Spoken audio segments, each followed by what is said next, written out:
Get close, bring the satellite down close and grapple it with the remote manipulator system.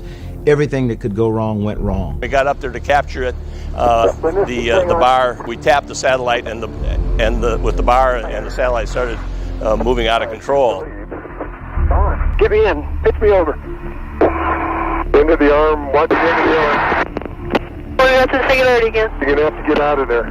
It can be very difficult catching something like a tumbling satellite in space. The slightest touch or mistouch by the astronaut with the equipment, and you can send that satellite tumbling. Here, make sure that when you want me to yaw right, you say yaw right. Okay. Any other time right, it's just right. Yeah, that's what I'm doing. We're moving. And so it was very touch and go on that mission, actually. Commander Dan Brandenstein and pilot Kevin Chilton are preparing for the upcoming terminal initiate burn. After several days of failed attempts with Endeavour's remote arm, Commander Dan Brandenstein literally tries a new approach. Yeah, real easy, guys, real easy. Don't bring us any closer, Dan. Okay, I'm stopping it. At Endeavour's helm, Brandenstein delicately maneuvers the orbiter up to the 4.5-ton Intelsat 6. The satellite is rolling out of control in 3 different axes at once, and you could actually fly the shuttle and fly this maneuver around and keep it aligned with it. It's got to be the neutral point right here. 3 people grabbed 18,000 pounds. Aware that any miscue could endanger not only the satellite but also the ride home, spacewalkers Pierre Thuot, Tom Akers, and Rick Heeb reach out and secure the satellite by hand. Okay, wait. Let's do it. Got it. Get time. All got a good grip? Yes, sir. Houston, I think we got a satellite. Yeah, nice job, guys. Intelsat 6 is released from the cargo bay with a new mini-rocket motor for a gentle push to its proper orbit, where it remains today, fully functional.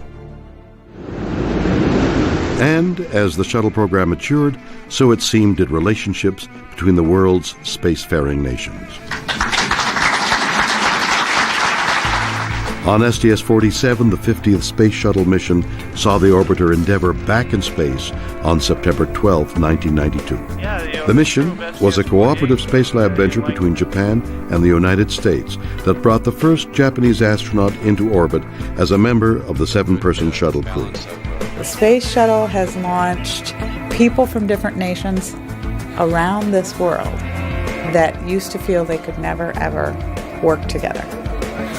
And it has ushered us from the Cold War to this really cooperative space program that we have with our international partners, including the former Soviet Union. Regardless of what language you speak. อะไรมันดูแบบว่ายังเบลอๆอยู่เลยและพ่อกับแม่เองก็ยังคงให้การวกวนอยู่แต่ว่ามีพลเมืองดีมาแจ้งข่าวนะคะบอกว่าเจอผู้ชายคนนึงอุ้มเด็กคล้ายน้องต่อขี่มอเตอร์ไซค์มุ่งหน้าไปยังนครปฐมนะคะเนี่ยคือจริงๆแล้วคดีนี้นักข่าวของเราทีมข่าวช่อง 8น้องเพลงณชาหนองพงก็ติดมานะคะหลายวันละรวมเวลาเนี่ย12 วันแล้วนะคะเพื่อตามหาน้องต่อค่ะหายตัวไปอย่างปริศนาเหลือเกินไม่พบวี่แววเลยคือเมื่อเช้า The Russian spacecraft and later performing a fly-around by hand.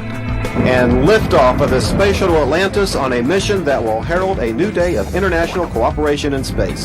4 months later, on June 27, 1995, Shuttle Atlantis would lift off from the Kennedy Space Center to begin STS-71, the U.S. space program's 100th human space mission.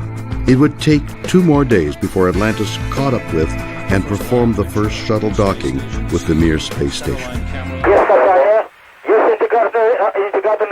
Houston, Atlantis, we have captured. Orbiting 220 miles above the Earth, a most unique and historic celebration took place. As the Mir space station welcomed its first American guests, cosmonauts and astronauts together broke figurative bread, tortillas and fruit to be exact, in a renewed spirit of cooperation. Together, Shuttle and Mir formed the largest flying spacecraft the world had yet to see It tipped the scales at 250 metric tons, more than 500,000 pounds. Between 1994 and 98, the Shuttle Mir program would involve 11 shuttle missions, including in 1996 STS-76.